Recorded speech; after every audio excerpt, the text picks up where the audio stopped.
Nossa saudação a você, ouvinte da Rádio Difusora do Paraná. Estamos começando mais um programa A Personalidade da Semana. Hoje o nosso entrevistado, o segundo secretário da Assembleia Legislativa do Estado do Paraná, deputado estadual Ademir Bigger. Deputado ex-prefeito de Marechal Cândido Rondon, Ademir Bigger, bom dia. Bom dia, Pacheco, bom dia aos ouvintes da Rádio Difusora, de nossos companheiros e amigos aqui de Marechal Cândido Rondon e de toda a região oeste do Paraná. Para quem ainda não sabe, o deputado Ademir Bigger coordena a frente parlamentar que vai discutir a questão da renovação dos contratos de pedágio nas rodovias paranaenses. E a propósito destas rodovias instaladas no Anel de Integração, nesta semana a população foi surpreendida com mais um aumento na taxa de pedágio, reajuste este bem acima da inflação, diferente do que acontece com o salário do povo brasileiro. Deputado, quais as providências que o senhor está e ainda pretende tomar em relação a esta questão? Na verdade, nós fomos surpreendidos, nessa semana com o aumento do pedágio da forma como ela ocorreu.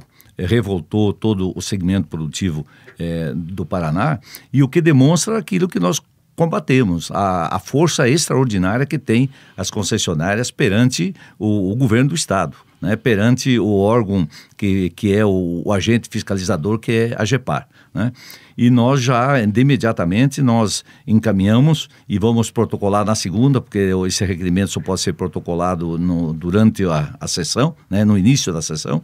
Então, nós, em nome da frente, quanto à prorrogação do pedágio, nós vamos protocolar um pedido de informação ao governo do Estado, de que forma, e à AGEPAR, de que forma que autorizou esse aumento, qual é o componente da planilha que proporcionou esse aumento abusivo num momento inoportuno, inadequado, onde a economia passa por sérias dificuldades e o governo não faz a sua parte mais uma vez nesse sentido.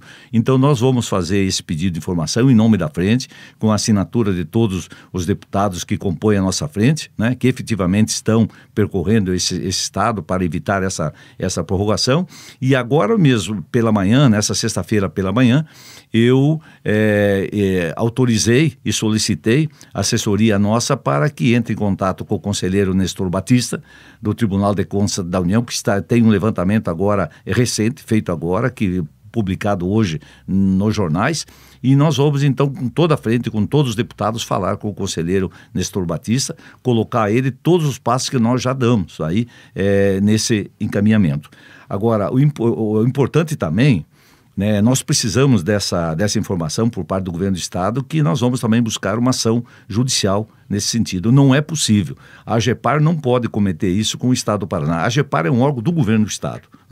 E para você ter uma ideia e a população aqui entender o quanto significa a questão do pedágio, os interesses por trás desse contexto todo, que foi aprovada uma lei na Câmara Federal, sancionado pela ex-presidente Dilma, que proibia a cobrança do eixo suspenso nas rodovias pedagiadas. Isso ocorreu em todo o Brasil, ocorreu aqui no Paraná também. 90 dias após, as concessionárias ingressaram na AGEPAR com pedido de cancelamento, que fosse cobrado aqui no Paraná, alegando um dispositivo na lei, que proporcionava essa condição, um único dispositivo, que desequilíbrio financeiro e tal, e aí as concessionárias encaminharam esse desequilíbrio financeiro pedindo que fosse novamente feita uma portaria e a cobrança voltar. O que ocorreu? Em 24 horas voltou a se cobrar o eixo suspenso aqui no Paraná. Então é uma ligação muito forte entre as concessionárias e os interesses escusos nesse contexto. Então nós precisamos estar atentos. Quando nós criamos essa frente parlamentar contra a prorrogação do pedágio, nós nem fomos atrás do que passou. Do passou já está na própria justiça, a própria justiça que vai buscar isso. Nós temos que cuidar do que vai ocorrer daqui para frente. E nós nos posicionamos em cima de dois pilares. O primeiro pilar é o seguinte: reunir a sociedade organizada e impedir esse crime que vai ser cometido contra a economia e contra o povo do Paraná, que é a prorrogação dos pedágios. Primeiro porque no 2021, daqui a 5 anos, encerra essa concessão. E tanto parte do governo do estado como parte do governo federal há um lobby muito forte para que ocorra essa prorrogação do pedágio por mais 28 anos. Quer dizer, nós estamos prestes a 5 anos de nos livrar desse mal, né, de um dos contratos mais nocivos já feito contra o estado do Paraná, e nós vamos prorrogar por mais 28 anos. É um sentimento muito forte. E se nós não tivéssemos efetivamente feito essa frente, percorrido esse estado, juntando entidades, isso já teria ocorrido, né? E nós fomos buscar, né, Pacheco, os companheiros nesse sentido. Nós tivemos a FIEP, né, através do seu presidente, do Campagnolo, de todas as suas regionais, né, forte conosco nessa luta. Nós fomos buscar o Ministério Público Federal, que está também conosco, participando de algumas audiências públicas, nos orientando nesse sentido. As próprias cooperativas do Paraná indicaram o presidente Dilvo Grolli, da Copavel, que nos acompanhou nesse estado todo, fez um levantamento contábil das concessionárias, do seu lucro, que é coisa realmente extraordinária. Então, tudo isso nós estamos levando. As associações de caminhoneiros, enfim, todas essas associações estão conosco nessa luta. Nós já fizemos audiências públicas em Cascavel, em Foz do Iguaçu, em Ponta Grossa, em Londrina, em Maringá. Nós fomos na Lapa 15 dias atrás. Nessa segunda-feira que passou agora, nós tivemos em Paranaguá. É um crime o que o pedágio faz em Paranaguá, até porque o Marco Zero, o fim do Marco, o Marco Zero, onde inicia de quem vem de Paranaguá para cá, é fora da cidade. E todo o transtorno para chegar ao porto o porto de Paranaguá ocorre dentro da cidade, então sem qualquer retorno para o município. Então são uma série de coisas que nós estamos tentando nos fortalecer, e precisamos nos fortalecer, e precisamos que a sociedade entenda isso. Agora, a questão de 30 dias atrás, 20 dias atrás, eu estive em Brasília, reunindo a bancada federal do Paraná. A grande maioria é contrário à prorrogação, e tem alguns que são favoráveis também à prorrogação, e luto por isso, né? Reunindo eles através também do coordenador da bancada, que é o deputado Toninho Antial, e nós estamos programando para o mês de fevereiro uma audiência pública em Brasília com os deputados federais que são contra a prorrogação, com o Tribunal de Contas da União, que tem estudos que demonstram o quanto é nocivo para o Paraná esse pedágio, e das grandes irregularidades cometidas, né? E nós vamos levar lá daí os deputados federais, o pessoal ligado ao Tribunal de Contas da União. No Ministério Público, lá dentro, há um lobby muito forte, mas tem gente também que entende que é nocivo aos interesses do Estado. E nós vamos reunir para tentar lá também, em Brasília, que os deputados federais possam entender e nos ajudar nessa luta, que é uma luta difícil, árdua, e que nós estamos nos empenhando, né? Tem alguns deputados que estão conosco nessa luta, aqui mesmo do oeste do Paraná, o deputado Pacheco, de Cascavel. Tem outros deputados que compõem a frente, mas que vai conosco nessas audiências, que estão em todas essas lutas. É o deputado Pacheco de Cascavel, o deputado Chico Brasileiro de Foz do Iguaçu, deputado Evandro de Maringá, o deputado Tercílio de Londrina, né? Deputado Anibele Neto de Curitiba. E nós somos aí uma turma realmente que está comprometido em questionar, né, e evitar esse mal que vai ocorrer contra o Estado. Deputado, em não havendo a prorrogação dos contratos, a tendência, a luta de vocês é para que não haja mais a cobrança das tarifas, ou que sejam realizadas novas licitações para que outros preços com novas empresas venham a ser praticados? Correto. Esse primeiro pilar, então, eu vou terminar para depois falar do segundo pilar que nós estamos concentrados. O que ocorre? Nós estamos agora na quarta geração do pedágio, né? O Paraná foi um dos primeiros estados do Paraná que pedagiou as suas rodovias, e realmente foi cometido muitos erros, né? Depois disso teve o segundo modelo, o terceiro, e agora nós estamos discutindo, isso também a frente está fazendo, com o apoio técnico da FIEP, no sentido de discutirmos a quarta geração do pedágio, que pedágio que nós queremos, né? Porque hoje há necessidade do pedágio, nós não somos contra o pedágio, mas desde que seja um pedágio justo. Igual de Santa Catarina, por exemplo, correto, né, deputado? Correto. Por exemplo, eu fui num casamento em Itajaí no sábado passado, eu gastei para ir e voltar de Itajaí R$13. Ida e volta. Eu fui a Paranaguá na segunda-feira, era 18, agora aumentou, R$18 para ir, 18 para voltar, R$32, né?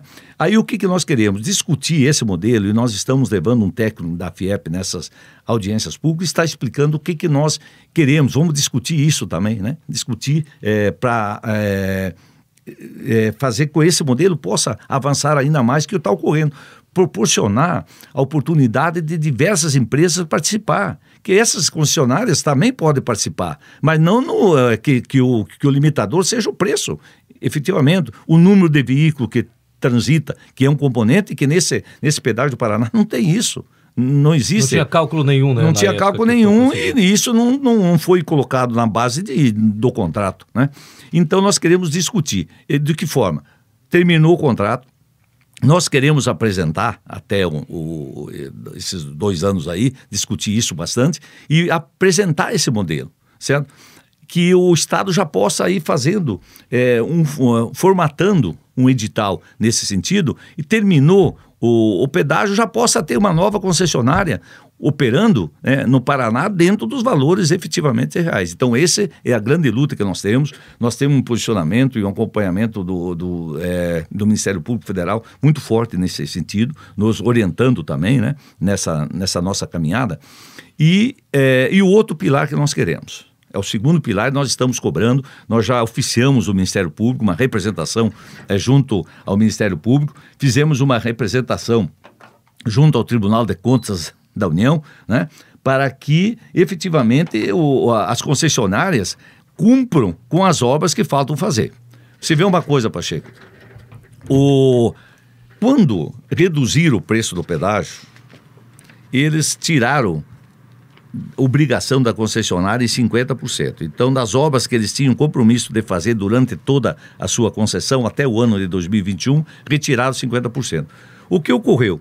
Do que ficou efetivamente para ser feito, que está no contrato, depois da renegociação desse contrato original, eles fizeram só 40% das obras. 20% está em execução. E 40% sequer tem projeto executivo. Como é que eles vão terminar essas obras até o ano de 2021? O que ocorreu que nós entendemos o aumento? E é essa explicação que nós queremos que o governo nos dê. As concessionárias não estão fazendo as obras de contrato e estão fazendo obras fora do contrato, em acerto com o governo do Estado. Então, nós vamos fazer a tal obra. Mas não estão nem substituindo pelas obras que estão no contrato. É nova obra, nova tarifa, novo degrau e conta para o povo pagar. Então isso vai ter que ser efetivamente explicado. Então o que nós queremos efetivamente? A fiscalização que nós estamos fazendo, e por isso que é importante a participação desses órgãos da própria FIEP para nos orientar. Nós vamos buscar isso também no Tribunal de Contas do Estado do Paraná, com o Nestor Batista na segunda, que nos deu suporte, né?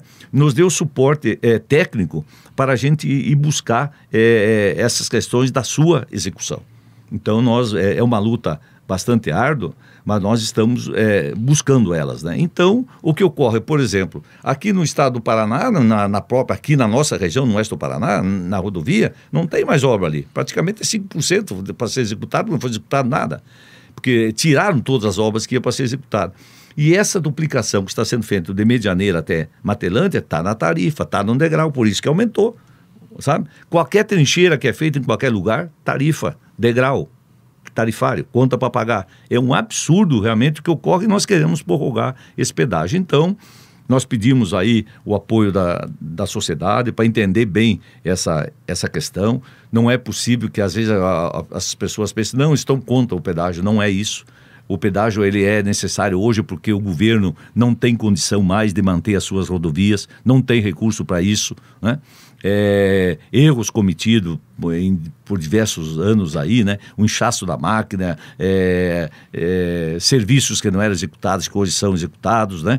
O aumento da população, arrecadação, uma série de fatores fez com que o sucateamento das nossas instituições, como o DR, né, que não tem mais técnico, não tem mais maquinário, não tem mais nada, certo? O que dificulta a manutenção das nossas rodovias. Um serviço, quando é feito, ainda é mal executado. Nós temos aqui agora, eu estava voltando de Foz do Iguaçu, nessa quinta-feira à noite, tem buracos ali, coisa de uma rodovia que foi feito um reperfilamento há pouco tempo, porque não aguenta. Porque terá que fazer uma camada maior, fazer no mínimo 6, 7 centímetros, no mínimo 5 centímetros, faz 2,5, 3, um ano depois. Por quê? Porque tem que dividir, os recursos são poucos, vamos fazer aqui 1,5, 2 centímetros e vamos fazer nas outras rodovias também para tentar, né? Porque o Estado não tem essa condição de manter as suas rodovias. Então vai ser tudo pedagiada. Por exemplo, agora no sudoeste do Estado, eles vão pedagiar lá quase 400 quilômetros de rodovias estaduais, vão pagar pedágio. Agora, que pedágio que nós queremos lá? Nós também estamos atentos a isso. Se o governo pensa que nós não estamos atentos a isso, nós estamos procurando os engenheiros que executaram esse projeto, né? E nós vamos discutir. Teve uma audiência pública lá que a população não aceitou da forma como eles estão fazendo, porque estão cometer o mesmo erro, né? Hoje, modernamente, o Estado do Mato Grosso fez isso, autorizou consórcios para participar do pedágio, né? Nesse sentido da quarta geração, como eu referi antes, fazendo com que empresas regionais possam realmente executar num preço diferenciado, com pedágio realmente justo, fortalece a empresa, fortalece as empresas da sua região. Então nós temos que abrir esse processo. Agora não vão querer fazer lá no sudoeste do Paraná o mesmo modelo que está sendo feito aqui. Então tudo isso é um trabalho árduo realmente. Nós temos gente, cada deputado que participa da nossa frente disponibilizou um assessor, né, para que a gente possa, em conjunto, realmente desenvolver esse trabalho. Nós temos procurado também fazer todo esse trabalho, Pacheco, sem qualquer estrutura da Assembleia Legislativa, para não ter compromisso com ninguém. Nós viajamos sobre a responsabilidade de cada um de nós, né, as despesas também por conta de cada um, né, que não é pago efetivamente, diretamente pela Assembleia, né? Para ter essa independência, que a gente possa ter efetivamente a independência para assumir essa luta realmente árdua. Deputado, nos mais diferentes campos do lado jurídico, o assunto sempre é o mesmo, ou seja, há várias brechas na legislação brasileira. Por que não há brechas para combater o pedágio, uma vez que diversos advogados tentaram derrubar o preço, entraram com ação civil pública, foi feito isso e nada na prática foi conseguido? Foi tão bem amarrado assim os contratos? O procurador federal que cuida disso, que é de Ponta Grossa, ele disse no seu depoimento lá na audiência pública em Ponta Grossa que ele demora 6 meses para fazer um procedimento, né, para ter êxito na Justiça Federal, que é em Porto Alegre, né? Lá é o fórum, entra lá, demora 6 meses para obter uma posição. E em 24 horas o pedágio derruba. As concessionárias derrubam, né? Então é uma força muito grande, é realmente complicado. E o que é pior ainda, num acerto feito agora pelo governo, zerou um monte de ações que estavam, com possibilidade do governo ganhar lá na frente, e simplesmente zeraram a conta. Daqui para trás não vou falar mais nada. O que também vai ter que ser rediscutido do amparo legal dessa medida. Então é isso. Eu acho que a luta ela é grande e nós precisamos nos unir para que efetivamente possamos evitar isso. Deputado, a Operação Lava Jato surgiu em nível de Brasil a partir de denúncias contra a Petrobras. A partir de então descobriu-se um grande escândalo de corrupção envolvendo empreiteiros e também políticos. Se houvesse uma Operação Lava Jato em relação ao pedágio no Paraná, não iria muita gente para a cadeia, não seria descobertas muitas coisas sujas e podres? Eu acho que poderia chegar lá, e eu acho que vai chegar. Vai ter um determinado momento que será feita uma operação e aí a coisa realmente vai ser muito grande. Os interesses do pedágio, todo mundo sabe, né? Todos esses anos, as composições que ocorreram, financiamentos que ocorreram, isso é notório, né? Por isso que às vezes você tem dificuldade de ter um pessoal efetivamente que não tenha compromisso com esse pessoal, né? Compromisso direto ou indiretamente. Nós acreditamos que ainda vai chegar lá. Deputado, a partir do ano que vem, novos prefeitos, novos gestores municipais, vocês continuam na Assembleia Legislativa. Pode, de alguma forma ou outra, enfraquecer essa frente de vocês? Infelizmente, Pacheco, nós não temos tido o apoio de prefeitos, né? Até porque em muitos locais os prefeitos recebem o seu ISSQN, né? Que representa até um valor considerável. Aí você acredita o quanto o pedágio arrecada, né? Então nós temos algumas dificuldades nesse sentido. É difícil nós fazer uma audiência pública que o prefeito compareça, mas temos tido um apoio, aproveito aqui para agradecer, de todos os vereadores. Olha, nós temos aonde nós vamos fazer as nossas audiências públicas, os vereadores têm nos ajudado muito para mobilizar a sociedade, né? Assim foi na Lapa, assim foi agora em Paranaguá, segunda-feira, o comando fantástico feito pelos vereadores. Nós temos uma força muito forte, as associações regionais têm estado junto conosco nessa luta. Infelizmente, os prefeitos não dispõem, né? De repente, da oportunidade. Ficam com as mãos atadas de medo de repente, não de represália, a grana que o município recebe normalmente. Correto, de uma represália. Então a gente entende e nós vamos tocando o nosso barco e esperamos que na frente aí eles possam entender que a participação dos prefeitos é importantíssima nessa questão também. E vocês, deputados que estão juntos nesta frente, estão sendo boicotados ou não pelo governo? É uma tarefa árdua, certo?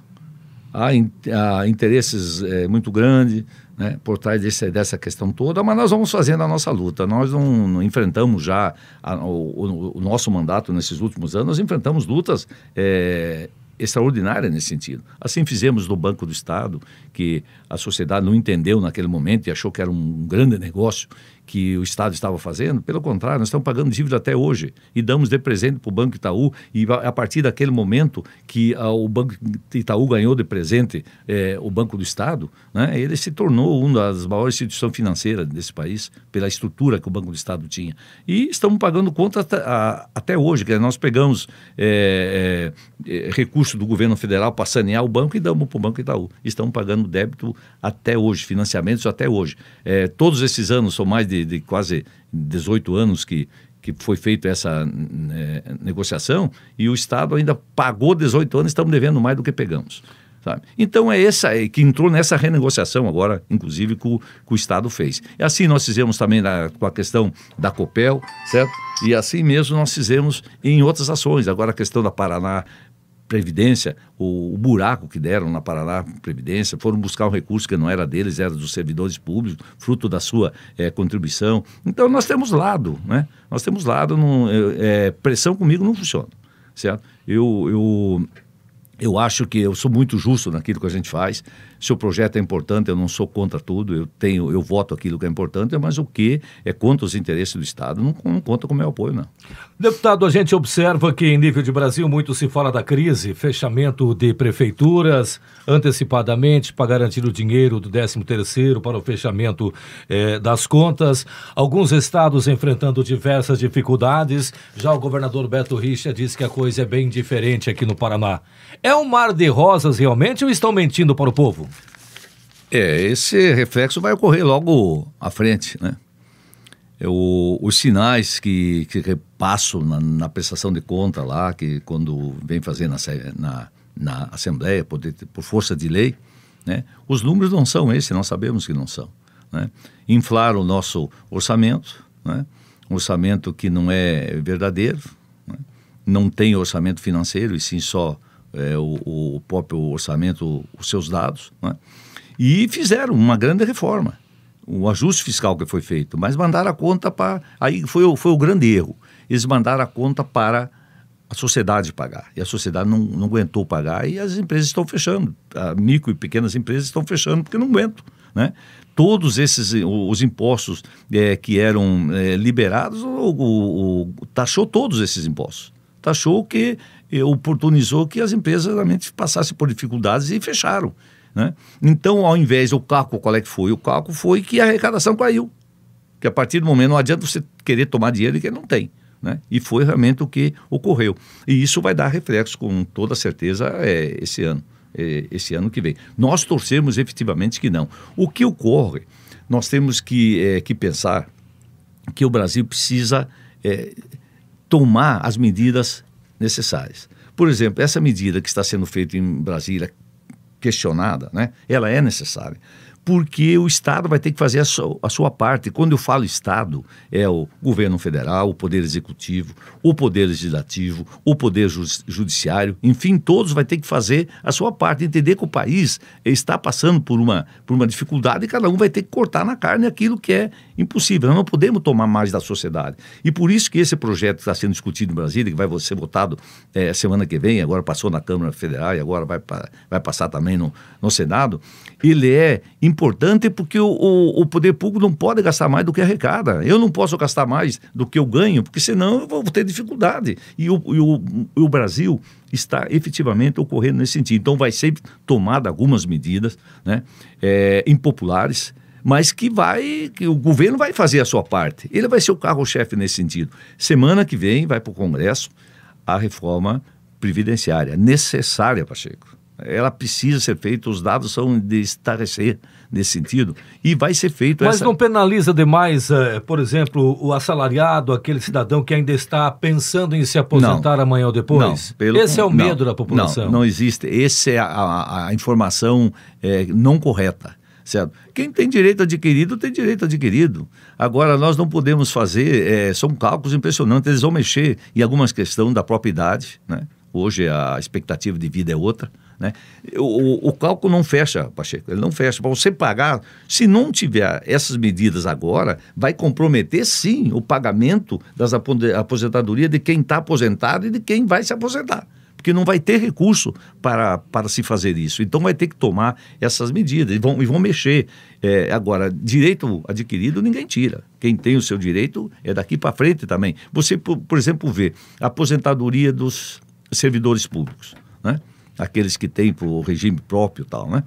Ele sai para aposentadoria, ele sai com o seu salário, o que é justo, eu acho, né? Para continuar a sua qualidade de vida e tal, mas alguém tem que pagar. Se eu quiser fazer isso, eu vou fazer uma aposentadoria complementar, né? E até o poder público tem uma vantagem nesse sentido, que o funcionário é equiparado. Se o funcionário dá o Estado vai dar forma-se esse fundo, que é aposentadoria complementar, né? Como existe em todas essa instituição. Eu me aposentei agora em junho, né? Eu vou receber 4.700, estou recebendo R$4.700, 4.740. Por quê? Porque o teto é 5. Foi feito o cálculo, 10% a menos, 4.740. Se eu quisesse ter uma aposentadoria maior, teria que ter lá, que não existia essa condição, de eu fazer a minha aposentadoria complementar, eu ia me aposentar agora com o valor do meu salário, né? Manteria o meu padrão, tudo. Agora, alguém tem que pagar a conta. Quem tem que fazer? A gente tem que fazer hoje uma programação nesse sentido. Então, é isso que o governo quer fazer, certo? Importantes, medidas importantíssimas. Outra medida também que vai ser feita, vai ser enviada posteriormente à questão da Previdência, é a reforma trabalhista também, com avanços necessários. Há uma indústria aí de levar sabe, que as empresas não querem funcionário mais. Há uma indústria trabalhista. Eu vou levar o patrão no pau, né? Eu achei agora, né, trabalhista uma indústria nesse sentido. E o que o juiz faz? Ele faz de acordo com a lei, não tem que mudar a lei, certo? Porque senão nós estamos fazendo com que ninguém quer dar mais emprego. O próprio HSBC saiu do Brasil por causa disso, falou, isso não existe da forma que ocorre aqui. Então isso vai ser uma reforma importantíssima também, de voltar à própria relação de empregado-funcionário. Claro que o funcionário tem que ter as suas garantias. Ele vai ter que ter as suas garantias. Mas da forma como está, não há essa possibilidade. Você fala com empresários que ele pega e falou, eu não quero mais empregar não, vou me livrar, não quero ter empregado mais. Pelo contrário, sempre é assim, o empregado ajuda nesse contexto, uma empresa, ela se fortalece a partir que tenha um funcionário bem remunerado, mas que também dá condição do empresário poder exercer a sua atividade. Então esse balanceamento tem que ter. E a outra reforma que nós esperamos, também importantíssima, que eu falo há muito tempo, Pacheco. Você sabe que quantos anos a gente está aí nessa luta, eu tenho repetidamente falando sobre isso, que é a reforma política. Não é possível, né? Nós temos aqui em Marechal 28 partidos. Como é que você vai fazer aqui como a eleição em Marechal? Vem lá, não, eu quero ver o que eu não quero, o que vocês podem nos fornecer. A barganha é demais, né? A barganha é demais. Daí você não quer dar barganha, você perde gente, certo? Se quer fazer a coisa correta, não se elege, né? Então isso também precisa ser feito. Não é possível essa quantidade enorme de partido. O camarada tem um partido que é dele, da mulher dele, do filho dele, do primo dele, e acabou o partido. Isso no município que não recebe nada para isso, a não ser numa época de eleição no seu apoio, né? Agora, a nível nacional, não. Esses partidos têm fundo partidário, certo? Que sobrevive nesse contexto. Tem que fazer um levante junto aos amigos e ter saudações, né? Tirar do bolso para trabalhar. É correto. Então, mas a nível federal e a nível estadual, o pessoal tem esse fundo partidário que dá uma sobrevida, uma pequena... Ele acerta a sua vida nesse sentido. Então, precisa efetivamente fazer essas mudanças. Então, tem que os grandes partidos, né, se unir independentemente para resolver o problema do Brasil. O que eu acho que foi feito agora? Eu tenho essa convicção. Os partidos se reuniram, né? Os grandes partidos, vamos resolver o problema. As pessoas que têm de saber, né? Que têm essa condição de fazer isso, vão mudar o Brasil. Essa reforma precisa fazer, sabe? Vamos fazer as reformas. Eu até, essa semana, eu estava ouvindo uma entrevista com um senador da Rede, né? Um senador da Rede, ele é de Amapá, eu acho que é. E eu achava que a Rede não estaria a favor dessa reforma, da cláusula de barreira. Ele falou, não precisa de cláusula de barreira. O meu partido hoje não tem essa condição, vai eliminar o partido. Então nós temos que ter a competência de ter os votos necessários para ser efetivamente um partido, né? Hoje você vê, hoje os partidos estão totalmente desmoralizados, né? Todos eles desmoralizados por causa disso aí tudo, porque não tem partidos fortes, onde o partido possa efetivamente assumir uma posição, fazer com que os membros que participam do partido possam ser penalizados. Ideologia não existe mais, né? E precisa ter. Nós precisamos ter, né? Precisamos respeitar aquele de extrema direita que pensa, certo? O de extrema esquerda, mais radical, o de centro. Nós temos que saber o que o político pensa. O que o político pensa. E o que ele pensa? Através do partido que ele representa. Se nós temos um partido que pensa dessa forma, onde é importante o equilíbrio do capital com essa distribuição de renda, o eleitor tem que saber o que é isso, discutir o que é isso. Nós precisamos fazer com que a nossa juventude possa efetivamente discutir política, que é o caminho, não tem outra forma de fazer, e hoje eles não querem discutir. Política é difícil. Nós aqui em Marechal Cândido Rondão, nós fizemos aqui, onde eu faço atuação política, a gente fortalece a ferramenta do partido, através do PMDB Mulher. Nós temos um PMDB Mulher aqui em Marechal Cândido Rondão muito forte, de umas companheiras extraordinárias. Nós temos aqui a juventude, que é presidida pelo vereador agora eleito Arion, junto com um monte de companheiros, também com a participação do Josué Pedrale, que participa do movimento jovem do PMDB. Elegemos 2 vereadores, né? Nós tivemos, por meia dúzia de votos, não teríamos eleito também a Maria Malha, que faz parte do PMDB Mulher, a Gladys, enfim, todos, né? Os nossos companheiros aí que faz parte do PMDB Mulher. Eu acredito, efetivamente, nisso, em partidos fortes, né? E o partido forte, ele possa fazer com que os seus membros possam ser também penalizados através de ações, né? Que não estão de acordo com o sentimento do partido. Então, eu acredito efetivamente nisso, que nós possamos nesse ano modificar já para a próxima eleição. Eu tive nessa eleição, Pacheco, eu sempre fui defensor de uma ideia, de um posicionamento contra a reeleição. Sempre eu fiz isso. Porque eu acredito que, primeiro, eu acho que 4 anos realmente é pouco. Essa reforma devia ser um mandato de 5 anos. Mas a reeleição, ela é desgastante. Até porque, entra com os compromissos assumidos. No segundo governo, novos compromissos terão que ser assumidos. Mas ainda, não só isso, eu vou também na questão da própria motivação. O prefeito de uma cidade é prefeito 24 horas por dia. certo? Ele precisa, se for um prefeito dedicado, ele sabe que ele vai ser prefeito 24 horas por dia e ele precisa estar motivado para exercer esse cargo de prefeito. E eu não vi um que fez no seu segundo mandato melhor do que o primeiro. Melhor do que o primeiro. Chega no final do mandato com sérias dificuldades, né? Até dificuldades políticas. Isso ocorre. E eu disse isso e falo isso.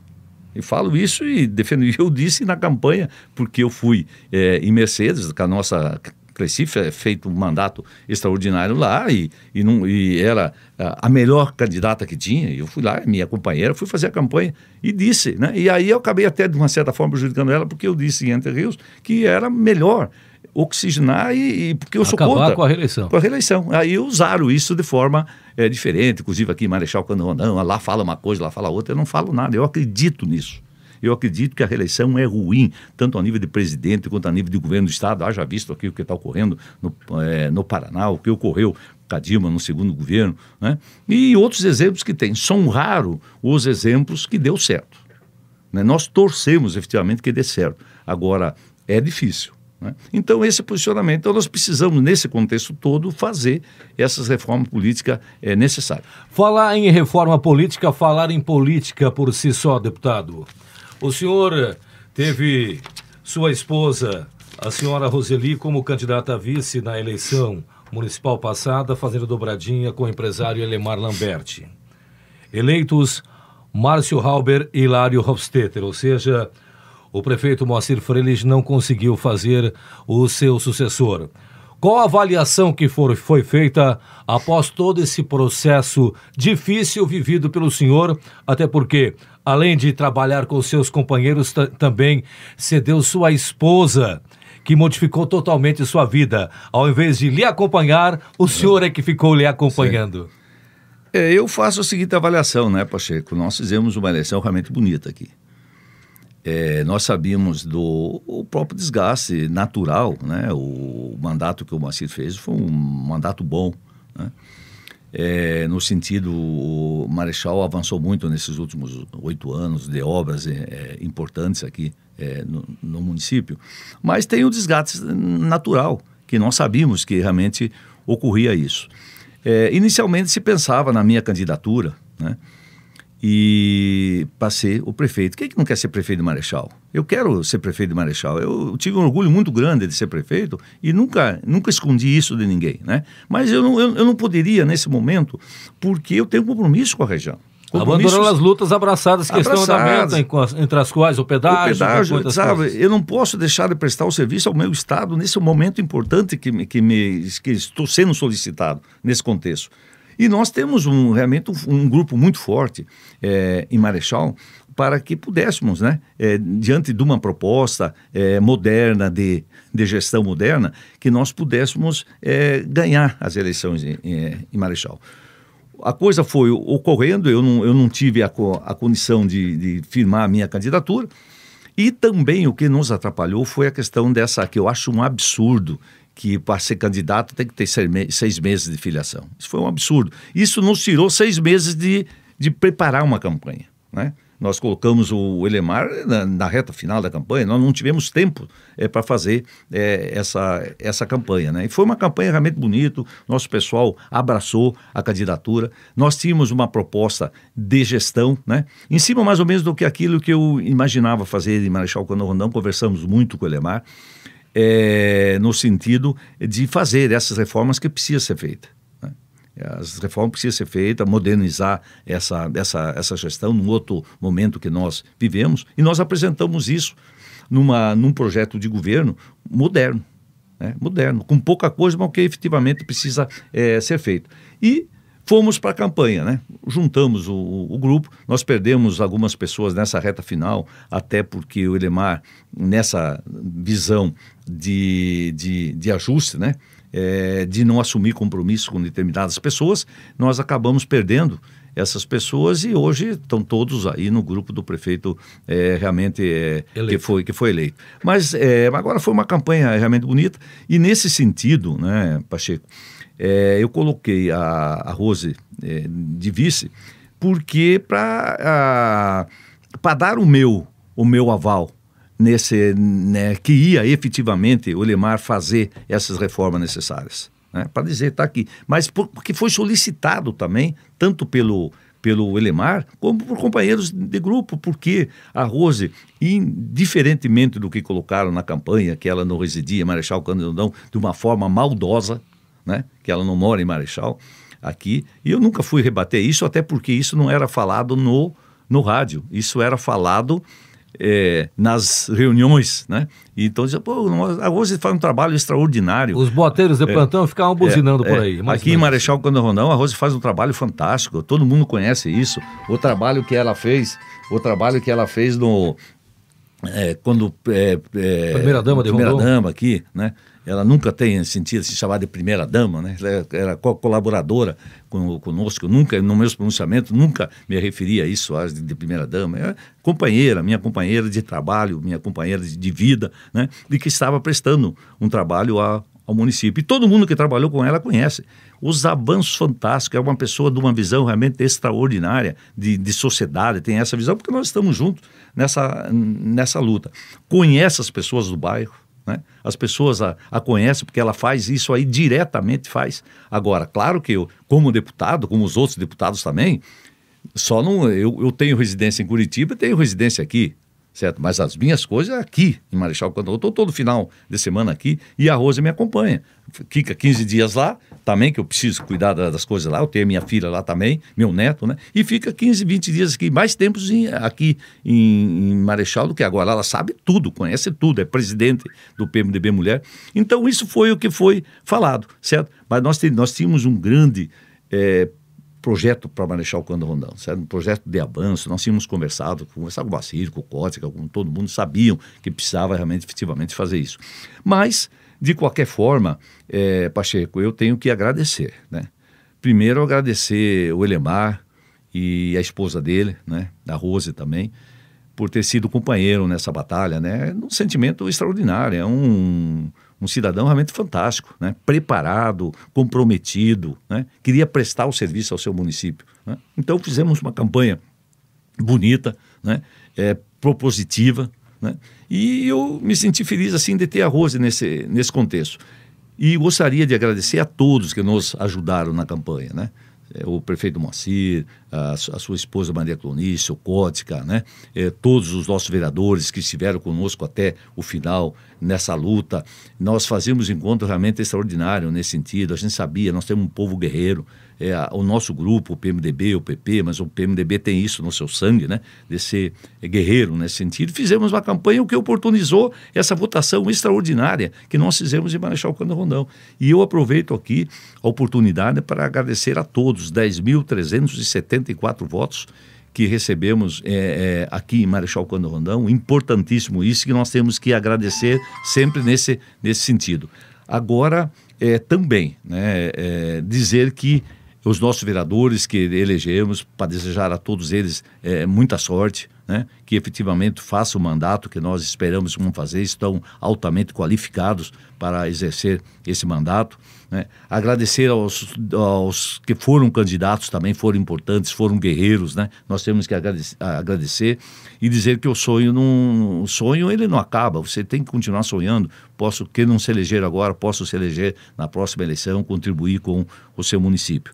E dizer que eu torço, efetivamente, né, Pacheco? Quando o Edson era o prefeito de Marechal, nós tínhamos o governo nosso do PMDB, sempre vieram obras aqui para Marechal Cândido Rondão através do empenho nosso, e o Edson sabe disso, né? Nunca foi segurado nada, ao contrário de outros tempos, né? Que nós tínhamos sérias dificuldades quando o governo não era nosso, porque as dificuldades de entranho lá no governo. Nós teríamos séria dificuldade nesse sentido. E eu acho que não é isso. Passou as eleições, passou. Nós temos que ter um novo tempo, nós temos que torcer realmente que o Edson e o Willa façam... O Márcio. Aliás, o Márcio e o Willa façam realmente um bom governo. É importante para Marechal Cândido Rondão, isso aqui que deixam a sua história, né? Que possam deixar a sua história de forma correta, decente, e que possa prestar o serviço que assumiram com a população. O que vai ser cobrado, que nós vamos cobrar, os compromissos que assumirem, nós sabemos quais são, né? Que assumirem, nós vamos cobrar, isso faz parte da oposição.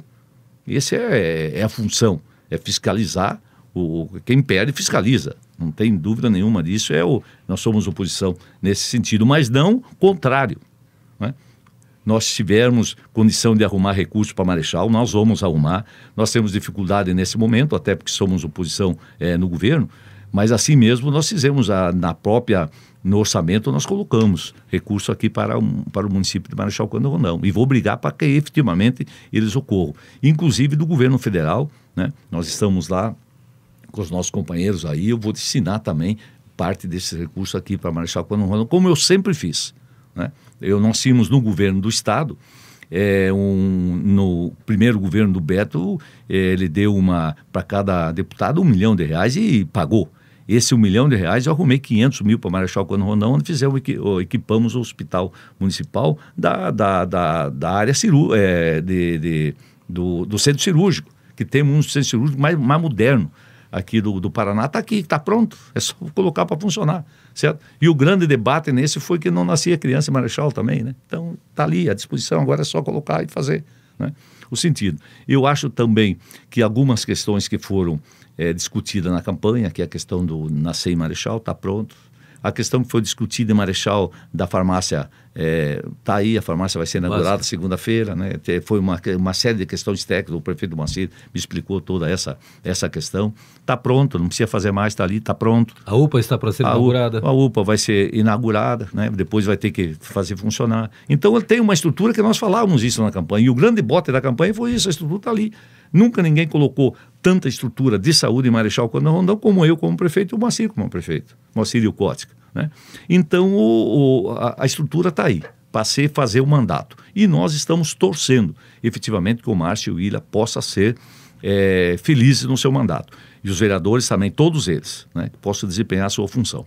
E parabenizar todos eles pela vitória. E dizer também que no dia passando o dia da eleição, eu liguei para o Willa, né, para desejar a ele sorte, né, porque independentemente de política nós temos uma amizade de longo tempo. A campanha às vezes tem alguma mágoa no meio do caminho, mas isso se resolve, a amizade está acima de tudo e os interesses da população. Então assim, eu liguei para o Willa, eu cumprimentei pela eleição e passei uma mensagem para o prefeito Márcio pelo Zap, né, cumprimentando pela eleição, dizendo da responsabilidade de ser prefeito. Ele me agradeceu e eu não tive mais a oportunidade de falar nem com o Márcio e nem com o Willa sobre isso, mas eles sabem disso, que eu me coloco aí à disposição de Marechal Cândido Rondão, não tem dúvida nenhuma sobre isso.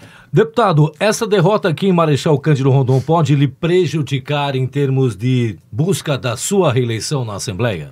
Não, eu não acredito nisso, até porque, né, Pacheco, foi uma eleição também, só para complementar isso, uma eleição onde houve um forte sentimento, porque nós tínhamos uma pesquisa qualitativa que fizemos aqui em Marechal e o povo buscava realmente eleger alguém que estaria fora desse contexto, que estaria preparado para executar o trabalho de prefeito, que tivesse uma condição de credibilidade perante a população. E em cima desses dados nós fomos buscar o Elemar nesse sentido, que tem todas essas características para efetivamente desempenhar esse papel. Só que os acontecimentos que ocorreram nesse país também, ultimamente, fez com que o povo fosse realmente votar contra. Ele queria votar contra quem estava no poder, né? E aqui colocaram, o Elemar não tinha participação nenhuma no governo, né? Mas induziram nesse sentido, né? E foi induzido. E isso ocorreu em todos quanto o lugar, ocorreu isso em Santa Helena, ocorreu em Quatro Pontos, ocorreu em Nova Santa Rosa. Em todos esses municípios houve um sentimento muito grande de mudança. Lá em Curitiba mesmo, o prefeito Gustavo Frutti, que é uma pessoa extraordinária, né? Sentiu os efeitos, né? Não foi nem para o segundo turno. Político. Não ouvia, o povo não queria, ele queria votar contra, né? Então realmente isso ocorreu. Agora, se você fazer um balanço da nossa região oeste do Paraná, e eu sempre falo isso, eu faço voto no oeste do Paraná. Por isso que eu estou toda semana aqui, por isso que eu acompanho, por isso que eu estou lá no município, né? Estou lá no município, não abandono os municípios, cuido das coisas da região oeste do Paraná. Certo? Assim nós fizemos com a duplicação de Toledo a Marechal, uma obra importantíssima, nós cuidamos toda a semana disso, Pacheco. Toda semana vai vir recurso para que a obra não pare, que a atribuição não é minha, mas eu faço porque eu tenho caminho para fazer. Eu tenho a pessoa que nos auxilia. Sabe os caminhos, sabe as fontes. Essa aqui de Marechal, eu conto lá para os deputados estaduais que nós colocamos aqui, e o governo federal colocou 135 milhões na BR, na 163, na área urbana de Marechal, quando o pessoal não acredita. Efetivamente que fez isso, que isso realmente foi feito.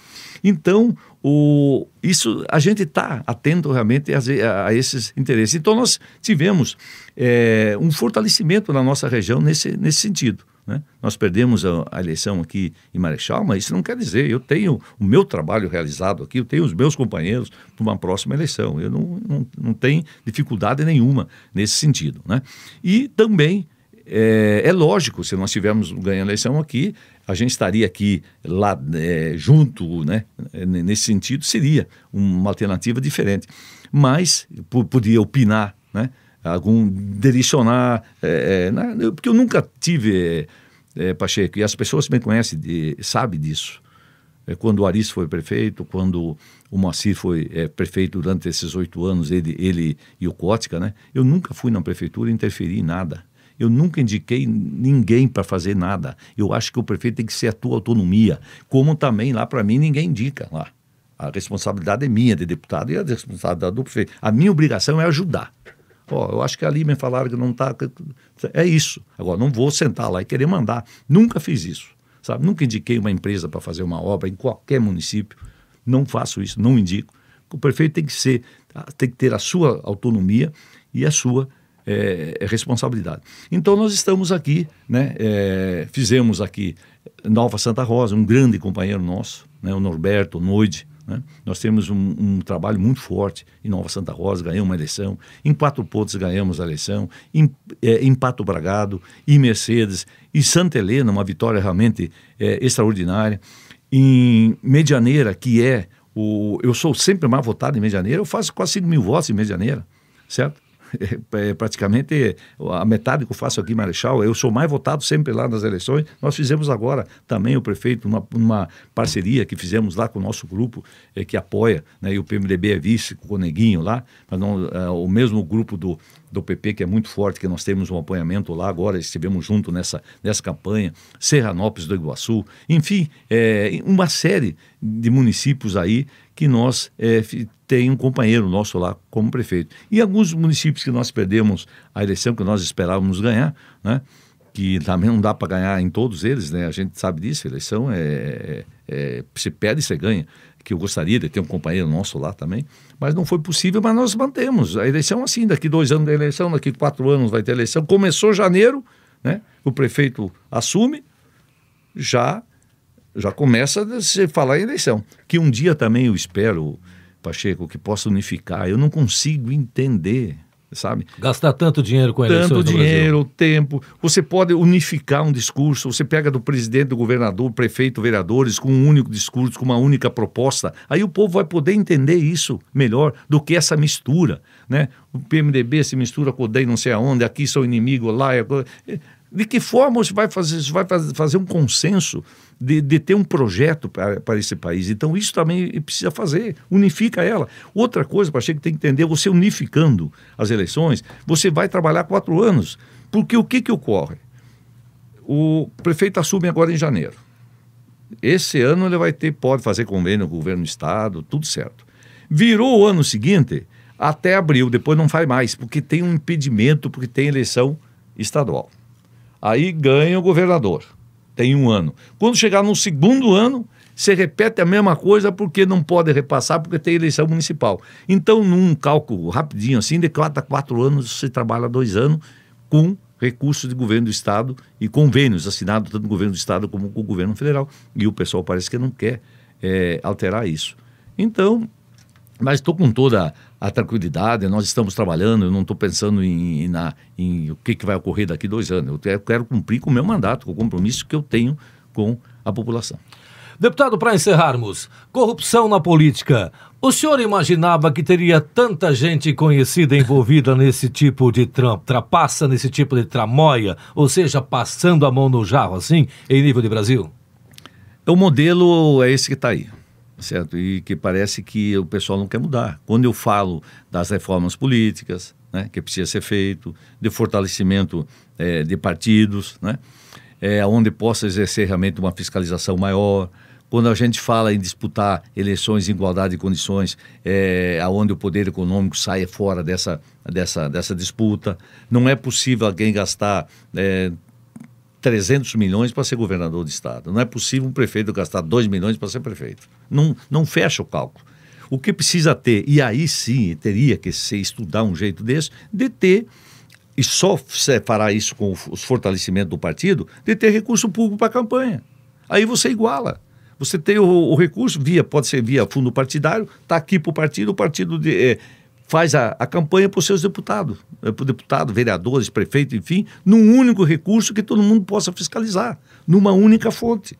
Mas quando se fala em recurso público de campanha, o cara fala, isso aí é um roubo, vão pegar dinheiro do público para fazer campanha. Custa infinitamente mais barato do que o modelo que aí está. Deputado, muito obrigado, prazer recebê-lo na Difusora, sucesso nestas suas empreitadas, incluindo, é claro, esta luta árdua contra o pedágio absurdo que é praticado no Paraná. Eu que agradeço, né, Pacheco, a oportunidade, até porque terminou a eleição e nós fomos correr atrás, né, das coisas, principalmente dar o abraço em quem perdeu, né? Quem ganhou está mais tranquilo, faz no segundo passo, né?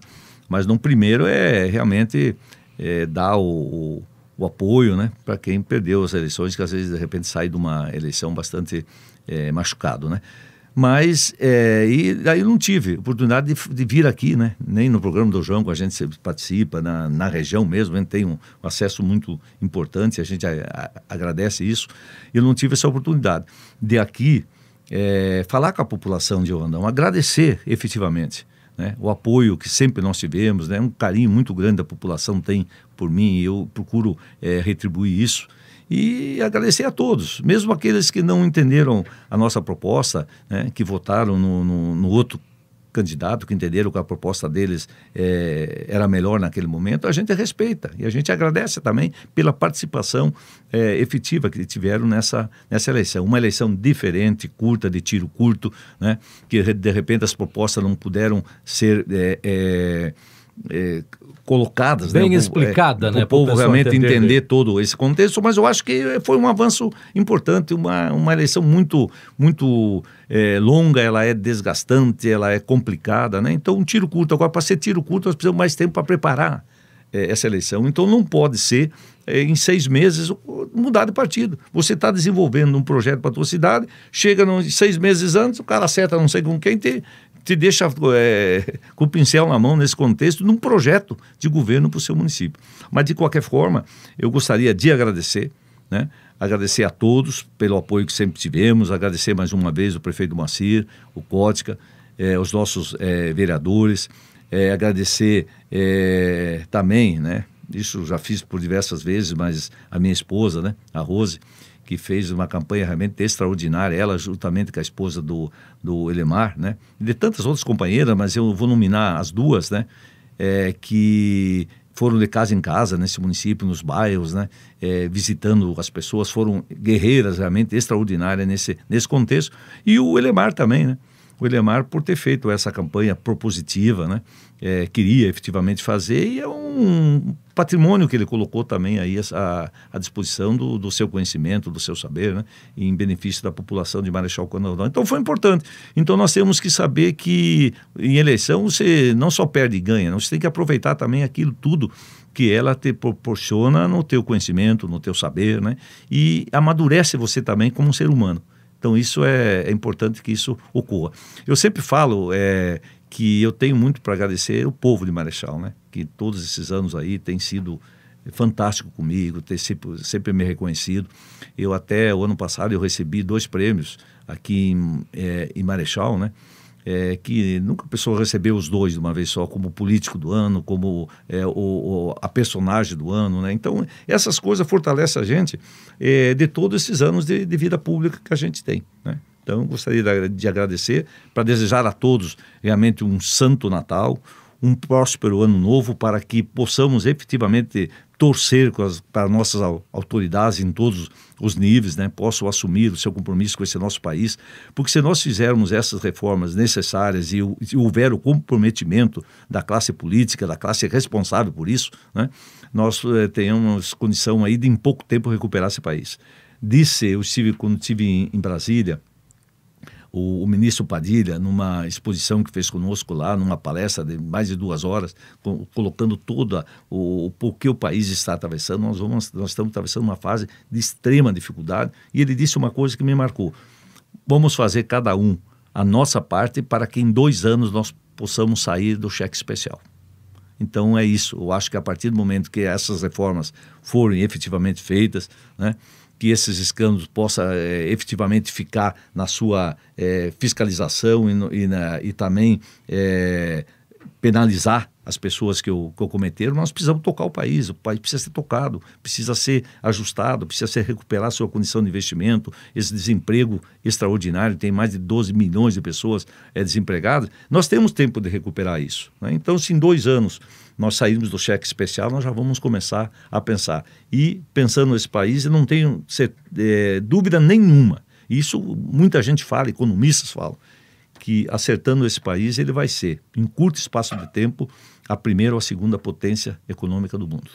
Que assim seja. E assim encerramos mais uma edição do quadro A Personalidade da Semana. Hoje o nosso entrevistado, deputado estadual Ademir Bier. A você que esteve conosco, muito obrigado e até a semana que vem, se Deus quiser.